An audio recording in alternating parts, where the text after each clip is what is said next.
Hi, I'm Pat Kelly. Okay, in this problem, the function we're working with is f of x equals cosine of x. What they ask us to do is to prove that this Maclaurin series truly does equal cosine of x for all values of x. Okay, so if they've mentioned that this is a Maclaurin series, that means that this was centered at x equals 0, right, Maclaurin. And what we're really asking ourselves is that truly equal for all x. All right, well, if that's going to happen, what we need is the limit as n goes to infinity of r sub n, that's got to equal 0.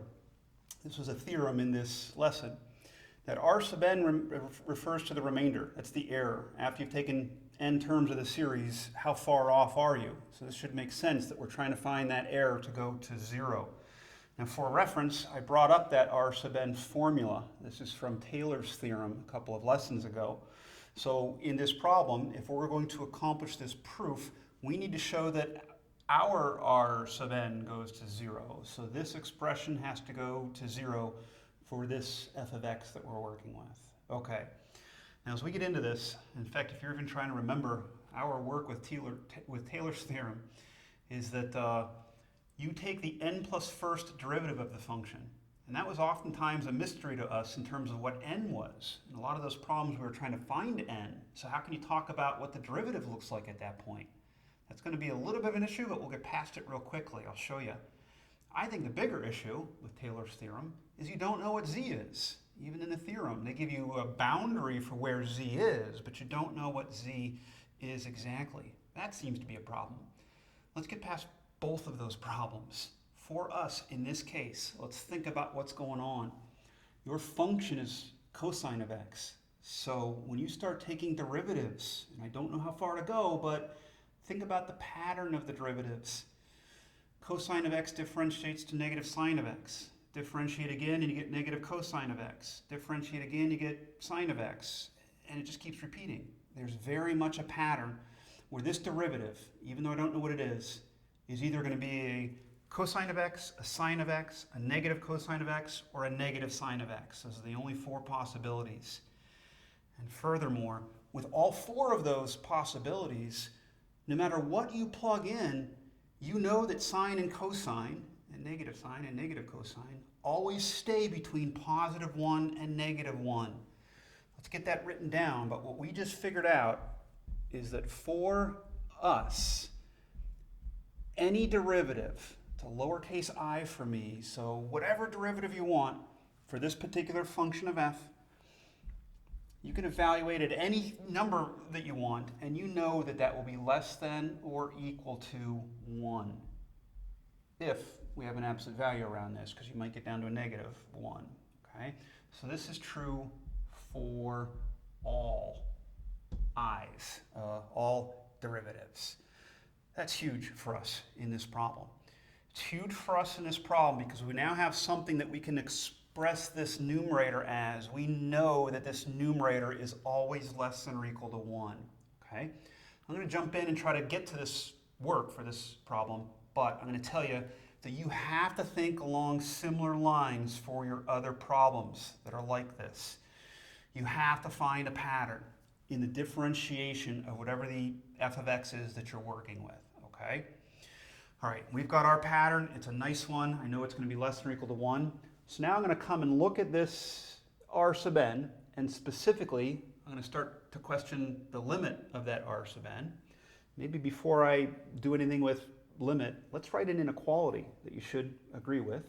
First of all, we'll start with r sub n, and I'm going to slap some absolute value bars around that, because then I know that that is always going to be bigger than or possibly equal to 0. I'm going to build a little bit of an inequality, a compound inequality. This r sub n, I'm going to grab from right there. This equals f sub n plus 1 of z over n plus 1 factorial times x sub n plus 1. And I mentioned compound inequality because I want to keep going with a less than or equal to, because here's where I will replace that numerator with what I know it's always less than or equal to. Okay, so this entire numerator just gets replaced with 1. Let's slip the x to the n plus 1 power up in the numerator, just for neatness sake. Denominator, n plus 1 factorial. Okay, so there's my compound inequality that I know the r sub n that we're interested in is always trapped between 0 and this x raised to the n plus 1 over n plus 1 factorial. Now let's do some limits. If I look at the limit of the left-hand side, that's the limit as n goes to infinity of 0. It's going to be less than or equal to the limit as n goes to infinity of r sub n, which is going to be less than or equal to the limit of this last expression that we just got, x raised to the n plus 1 over n plus 1 factorial. All right. What we have is a bit of a sandwich where the thing we're most interested in is in the middle, kind of like a sandwich, I guess, and your 2 pieces of bread on the end. We can now actually evaluate each of those limits. See the one on the left? That's the easy one. The limit of 0 as n goes to infinity is 0. Less than or equal to, I'm going to leave the middle of the sandwich alone because I don't know it. That's what I'm trying to find. Look at the right side of this inequality. This is a limit that there actually was a discussion about in this lesson, definitely in the textbook if you need to look at it. And the discussion was that x raised to any power as n goes to infinity compared to n plus 1 as a factorial. The x raised to any power is lesser. It's weaker. The factorials shoot to infinity faster. Factorials increase at an incredibly rapid pace. So our denominator gets huge very quickly. And so this limit goes to 0. That's what that specific discussion was in your reading. So if you need to look at that, we do know that this limit is 0. Okay? Now look back at your sandwich. The 2 pieces of bread have gone to 0. So if this guy in the middle is stuck between 2 zeros, his only choice is to equal 0 himself. This is called the squeeze theorem. So by the squeeze theorem, this limit that we were interested in as n goes to infinity of r sub n does equal 0.